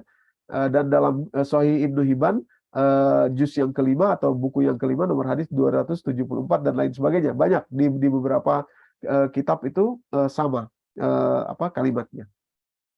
Jadi kalimat di situ Rasulullah itu sholat, beliau ketika tasyahud itu mengisyaratkan atau jari telunjuknya gitu ya, jari telunjuk kanan ya, itu juga pertanyaan saya, kenapa nggak boleh kiri? Nah, kenapa harus kanan gitu ya?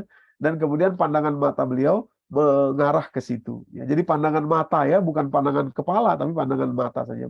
Kepala tetap mengarah ke depan, matanya ke kanan gitu ya. Nah, kenapa begitu? Rupanya Bapak Ibu luar biasa itu. Ya. Syariatnya luar biasa. Nah, ini dia. Rupanya begini Bapak Ibu.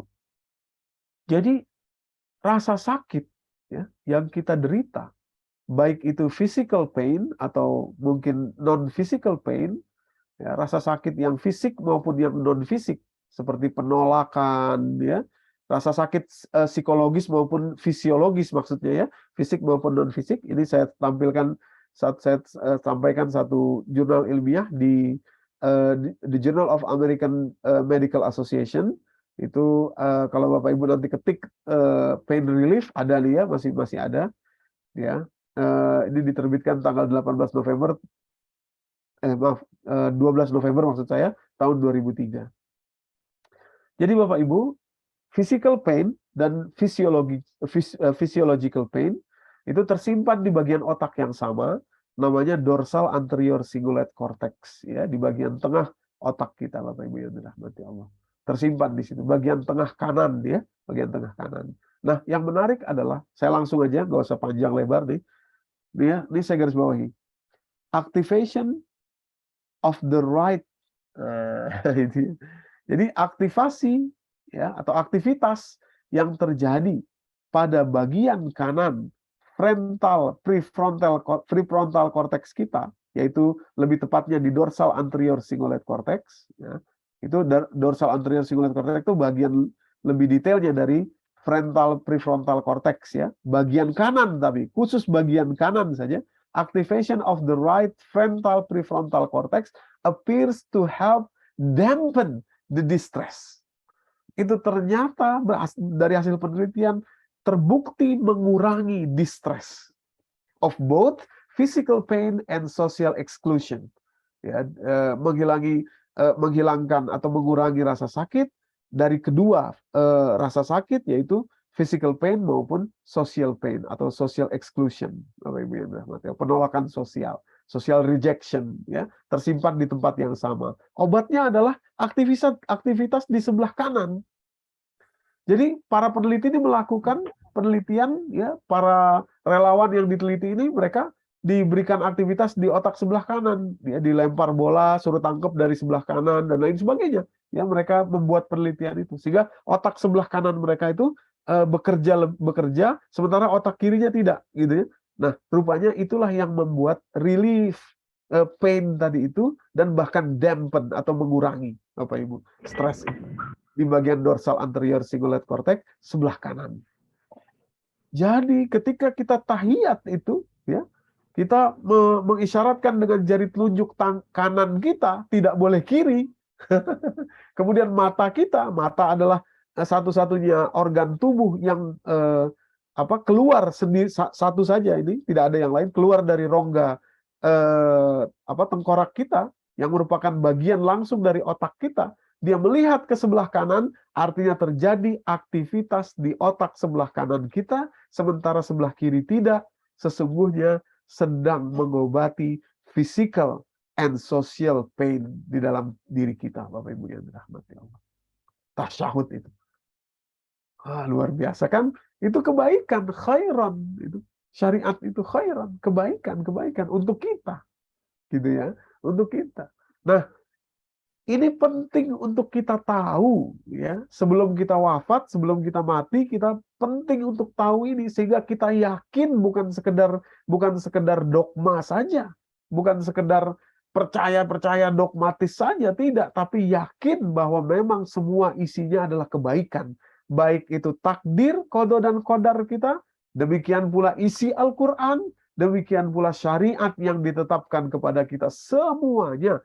Ada yang sudah kita pahami, mungkin juga banyak yang belum kita pahami, tapi dari yang kita pahami, kalau kita sudah memahami dengan jelas, tahu, maka kita akan yakin, kulluha khairon. Insya Allah kita bisa menjawab nanti pertanyaan para malaikat saat kita wafat, apa yang diturunkan Rabbmu, kembali lagi ke sini, ayatnya tadi, rahasia husnul khotimah, maza anzala rabbukum, apa yang diturunkan Rabbmu, kita menjawab dengan yakin, karena kita tahu dan kita paham, qalu khairan, semuanya adalah kebaikan tertinggi, Bapak Ibu yang dirahmati Allah. Itu baru sedikit ini yang kita bicarakan ya pada kesempatan siang hari ini. Masih banyak lagi lautan-lautan kebaikan yang lainnya yang amat dalam tidak terhingga. Harusnya kita kumpulkan, kita inventaris, kita yakini dan kita pelajari sebelum wafat sehingga kita betul-betul bisa menjawab pertanyaan malaikat, khairan. Semuanya adalah kebaikan. Semuanya adalah kebaikan. Wallahu a'lam bishawab. Mungkin ini saja yang bisa saya sampaikan sebagai bekal kita untuk menyongsong ya hari H, ya, hari yang dinanti-nantikan, hari yang ditunggu-tunggu. Lah, awas jangan keliru. Hari yang dinanti-nantikan, ditunggu-tunggu itu bukan hari ketika anak kita menikah, kita punya cucu, kita punya, bukan itu. Tapi hari ketika kita wafat, sebagaimana doa yang diajarkan oleh Rasulullah, kemudian dikutip oleh para ulama dalam doa khutbil Quran. Allahumma ja'al khaira umuri akhirahu. Ya Allah, jadikan sebaik-baik umur saya akhirnya. Waj'al khaira amali khawatimahu, jadikan sebaik-baik amal saya penutupnya. Waj'al khaira ayyami, jadikan sebaik-baik hari dalam hidup saya yauma alqaka fi, hari ketika saya berjumpa dengan engkau. Gitu Bapak Ibu yang dirahmati Allah. Wallahu a'lam bishawab. Demikian saya kembalikan kepada Bunda Yanifi. Lebih kurangnya mohon maaf. Billahi taufiq wal hidayah. Assalamualaikum warahmatullahi wabarakatuh. Waalaikumsalam warahmatullahi wabarakatuh. Jazakallah khair, Pak Ustadz Doni. Masya Allah, saya coba singkat sedikit, memberikan sedikit ringkasan dari tausiah Ustadz Doni. Jadi kita mulai dengan persiapan bekal akhirah, yaitu dari surat Al-Hasr bahwa kita wajib bertakwa dan wajib untuk melihat apa yang sudah dipersiapkan. Lalu Pak Ustadz juga menjelaskan ada 7 cara wafat, dan yang kita inginkan adalah cara wafat orang bertakwa seperti yang ada di surat An-Nahl, dan yang intinya adalah mereka yang berkata madza anzala rabbukum, apa yang telah diturunkan oleh Rabbmu, qalu khairon, mereka berkata semuanya kebaikan, yang artinya mereka menerima bahwa takdir yang ditakdirkan kepada kita itu semuanya adalah baik. Dan bagaimana kalau sikap kita menghadapi musibah, kita harus yakin bahwa Allah memang menurunkan kepada kita musibah, dan musibah itu pada dasarnya untuk kebaikan kita juga. Pak Ustadz menjelaskan secara ilmiah tadi kita sudah melihat bahwa dengan menerima musibah dan melepas stres dengan cara yang benar, dengan cara ridho, ikhlas, dan syukur, maka akan meningkatkan hormon asetilkolin. Jadi malah hormon itu yang diperlukan untuk muscle contraction dan juga untuk hippocampus kita, sehingga kita bisa meningkatkan atau memperbaiki memori kita. Tetapi di sisi lain, apabila kita tidak bisa memanage musibah ini karena kita merasa semuanya masih milik kita, maka ini akan malah memperburuk kondisi badan kita karena kortisol kita meningkat dan imun sistem kita tertekan. Dan bagaimana caranya tadi Pak Ustadz juga mengatakan bahwa kita menerima qada dan qadar itu baik, dan kita juga menerima bahwa Al-Quran itu baik. Jadi semua yang diturunkan Al-Quran baik, termasuk tadi juga sangat menarik mengenai hadis, mengapa kita pada saat syahadah melihat kepada telunjuk di tangan kanan, bahwa sekarang telah ditemukan penelitian bahwa ternyata untuk pain relief itu semua terpusat di otak di bagian kanan. Jadi insya Allah apabila kita menghadapi musibah yang pasti akan datang kepada kita, maka sifat kita yang pertama adalah mengatakan innalillahi wa inna ilaihi rajiun, semua milik Allah dan kita semua akan kembali kepada Allah. Demikian mungkin summary sedikit yang saya coba rangkum dari tausiah Pak Ustadz Doni. Nah, ini sudah banyak pertanyaan Pak Ustadz. Pertama dari Bundo Eli Mutiawati. Pertanyaannya adalah bagaimana menghilangkan rasa stres yang mendalam ini Ustadz, atau cara melepasnya. Mungkin tadi Pak Ustadz sudah menjelaskan bahwa caranya adalah kita ridho, ikhlas, syukur, bahkan kita berdoa kepada Allah, Rabbi auzi'ni an ashkura ni'mataka allati an'amta alayya. Kita minta sama Allah diajarin supaya cara bersyukur. Lalu kita juga harus yakin bahwa takdir itu semuanya baik. Tapi mungkin Bunda Eni Bunda Eli perlu jawaban yang lebih praktikal kali Pak Ustadz ya, bagaimana caranya? Silakan Pak Ustadz. Iya, jadi ya betul sekali. Jadi tidak ada jalan lain kecuali kita bisa melihat bahwa di balik ujian itu ada bonus, ada blessing in disguise tadi itu ya, ada keberkahan yang menyamar, yang masih ketutup gitu ya.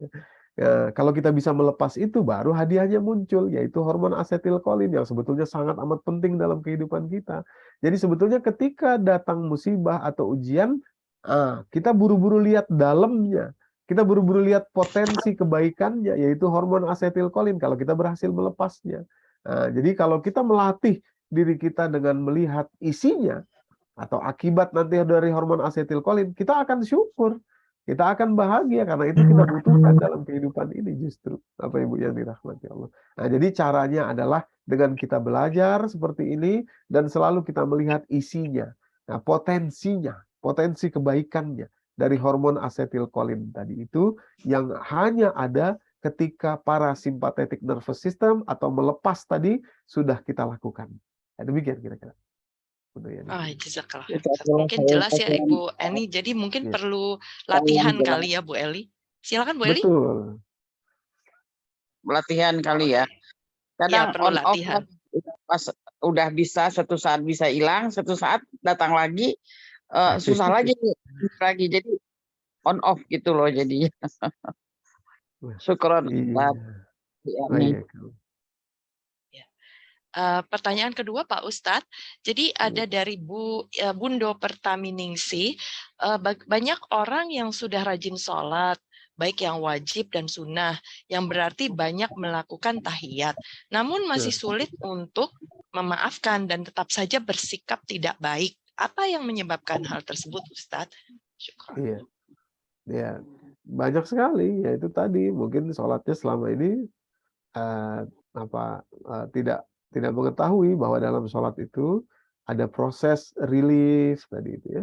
Ya salah satu di antaranya tadi mata kanan kita melihat kepada telunjuk ya. Jadi bukan kepala ya. Kalau kepala begini berarti aktivitas otaknya tidak lagi di kanan tapi di tengah gitu. Jadi kepalanya jangan ke kanan, kepalanya tetap di tengah, matanya saja yang ke kanan karena mata itu kan adalah otak gitu ya. Jadi ke kanan begitu. Nah, kemudian melepaskan tadi. Jadi istilahnya melepaskannya ini penting sekali tadi ya. Innalillahi wa inna ilaihi raji'un itu. Kalau orang hanya mungkin masih disimpan aja tadi itu stresnya, ya marahnya, dendamnya dan sebagainya, ya sulit untuk bisa untuk bisa memaafkan gitu. Jadi harus poin penting dasarnya itu adalah innalillahi wa inna ilaihi raji'un tadi, melepas dulu atau parasimpatetik tadi. Demikian kira-kira. Ya, ada pertanyaan langsung dari Bapak Indra Said. Silakan Pak Indra, boleh di-unmute. Terima kasih Ustadz. Assalamualaikum warahmatullahi wabarakatuh, ibu-ibu semuanya. Saya juga berusaha menyesuaikan diri, makanya saya pakai tutup kepala aja. Ustadz, ini jadi saya sebenarnya ini mau sharing aja, bukan mau bertanya Ibu moderator ya. Jadi memang innalillahi wa inna ilaihi raji'un itu adalah keyakinan kita dalam diri kita. Tapi saya juga ingin mungkin Ustadz bisa sampaikan lagi, elaborasi lagi gitu lebih dalam bahwa kata-kata yang selalu harus kita latih di diri kita sebenarnya ada juga tadi juga menjawab pertanyaan yang sebelumnya. Haruslah kita berani mengatakan setiap kejadian, meskipun itu saya nggak mau bilang itu musibah, saya bilang itu cobaan, yaitu alhamdulillah. Itu Ustadz ya. Jadi ini kan adalah pemahaman yang Ustadz juga sampaikan ke kita, arti ke saya pribadi juga berkali-kali. Jadi begitu misalnya anak kita nggak diterima di sekolah terbaik, universitas terbaik, alhamdulillah. Karena sunatullah, ini ketetapan Allah. Gitu kira-kira Ustadz. Saya mau sharing kita ya. Assalamualaikum warahmatullahi wabarakatuh. Terima kasih. Waalaikumsalam. Jazakillah khair sharingnya Pak Indra. Ya, Bu Yuniarti mau bertanya langsung, silakan di-unmute Bu Yuniarti. Iya, dari Bandung. Assalamualaikum warahmatullahi wabarakatuh. Afwan Pak Ustadz, saya nggak buka kamera. Saya sedang sakit soalnya Pak Ustadz. Saya izin bertanya Pak Ustadz. Jadi saya saat ini saya tuh sudah tiga tahun Pak Ustadz, saya qadarullah sedang disayang Allah. Jadi saya tuh sudah berikhtiar kemana-mana ya Pak Ustadz. Sudah ke dokter, sudah memang saya dari kecil emang qadarullah saya kurang sehat Pak Ustadz. Jadi khususnya kesehatan fisiknya gitu Pak Ustadz. Terutama bagian kaki. Soalnya saya pernah jatuh Pak Ustadz. Jadi yang menyerang itu ke kepala juga ya. Alhamdulillah sih saya nggak apa-apa gitu Pak Ustadz. Pendidikan tuh selesai gitu ya. Alhamdulillah. Jadi ya saya tanyakan Pak Ustadz, saya tuh sudah berdoa dan bersyukur kepada Allah, tapi Allah itu belum menakdirkan saya kesembuhan untuk saya. Jadi saya tuh untuk jalan terakhir itu harus dioperasi. Jadi Pak Ustadz, saya tuh yang ditakutkan bukannya apa-apa ya Pak Ustadz, untuk berkelanjutan saya kehidupan itu Pak Ustadz. Jadi kan kalau misalnya saya harus dioperasi Pak Ustadz. Jadi itu saya yang ditakutkan itu yang efek sampingnya itu loh Pak Ustadz. Saya bukan tidak marah kepada Allah. Alhamdulillah saya dikasih penyakit, mungkin saya insya Allah dosa-dosa saya dihapuskan oleh Allah ya Pak Ustadz. Jadi itu harus bagaimana ya Pak Ustadz? Soalnya saya tuh masih merasa takut nih Pak Ustadz. Jadi bukan kita suudzon kepada Allah, bukan Pak Ustadz. Jadi kita tuh harus bagaimana ya? Iya. Nah, baik. Terima kasih Bu Yuniarti. Masya Allah. Ibu ini orang hebat ya. saya yakin kalau saya yang diuji seperti ibu, saya nggak akan sanggup. Ibu harus tahu dulu bahwa ibu adalah orang yang hebat. Ya, ibu bisa cerita dengan lancar apa yang ibu alami itu luar biasa. Ya, dan terus terang saya kagum akan hal itu. Jadi yang kedua, kemudian Ibu Yuniarti, terus terang ini hanya mungkin teori saja dari saya. Ibu yang mengalami, ibu yang lebih tahu, ibu yang lebih hebat daripada saya. Jadi hidup itu, wah kok jadi saya emosional nih ya, maaf sebentar. Ibu Yuniarti, hidup itu nggak cuma di sini, ya kan? Hidup kita tuh ada lagi setelah ini, Bu. Dan bahkan lebih panjang, lebih lama, bahkan tidak terhingga. Kalau di hidup yang sekarang ini kita mendapatkan ujian dari Allah, nggak apa-apa lah, gitu. Lepasin aja rasa takut dan lain sebagainya. Sekali lagi mohon maaf, ini hanya teori dari saya. Ibu yang lebih hebat, yang mengaplikasikannya. Tapi memang hidup kita nggak cuma di sini. Masa di dalam kubur nanti kalau kita ikhlas, kalau ibu bisa ikhlas tadi, melepaskan rasa takut, menyerahkannya semua kepada Allah, berbarter dengan Allah, barter dengan Allah, ya yakinkan ya Allah, saya memang takut, saya memang sulit, tapi tolong saya barter ya, hal ini dengan kenikmatan kubur, dengan kenikmatan kehidupan berikutnya. Itu Ibu. Ya, Bu Yuniarti. Jadi ibu tuh beruntung sekali sebenarnya. Aduh, mohon maaf nih saya jadi emosional. Jadi memang tidak ada jalan lain. Bukan tidak ada jalan lain itu bukan kepepet artinya. Justru itu luar biasa, Bu. Ya. Jadi bukan yakin, memang betul hidup kita kan bukan cuma di sini. Ya, kalau ibu berhasil menerima ya apa yang ditakdirkan Allah di saat ini, maka besar sekali kemungkinan ibu akan jadi orang yang bahagia di kehidupan berikutnya. Bahkan mungkin lebih bahagia daripada kami, daripada saya, ya, yang mungkin bisa berteori saja. Gitu. Demikian kira-kira, Bu. Semangat, bismillah, insya Allah. Ustaz Jazakallah atas jawabannya. Assalamualaikum warahmatullahi wabarakatuh. Waalaikumsalam warahmatullahi wabarakatuh. Karena waktu sudah tidak memungkinkan lagi, ada satu pertanyaan yang di chat Pak Ustadz, bagaimana mengatasi masalah yang disebabkan karena kezoliman yang dilakukan kepada diri sendiri. Kalau mengatasi kesulitan karena kezoliman orang lain lebih mudah melepaskannya. Mungkin bagaimana caranya kalau kita menerima musibah tapi sebenarnya karena salah kita sendiri gitu, bukan takdir. Ya, insya Allah. Baik. Iya, jadi menarik bahwa di surah Ali Imran ya, kalau nanti ibu-ibu buka atau yang bertanya silahkan nanti ibu buka surah Ali Imran, yaitu di ayat yang ke 134 ya, 134. Jadi kalimat Allah di situ dalam bahasa Arab ya, tentunya dalam bahasa Arabnya, kalau bahasa Indonesianya agak berbeda. Itu kalimatnya begini. Wallazina 134 ya. Alazina yunfiquna fis sarra wad dharra wal kaziminal ghaiza wal afina 'anil nas. Jadi orang-orang yang bertakwa itu adalah orang-orang yang berinfak. Alazina yunfiquna fis sarra wad dharra. Yang berinfak baik di waktu sulit maupun di waktu lapang. Alazina yunfiquna fis sarra wad dharra wal kaziminal ghaiza, mampu menahan marah. Dan yang menarik adalah wal afina 'anil nas, memaafkan. Kalau di terjemahan diartikan memaafkan orang lain. Padahal kalimat bahasa Arabnya memaafkan manusia. Kenapa kok memaafkan manusia? Bukan memaafkan lil akhorin, misalkan orang lain gitu ya.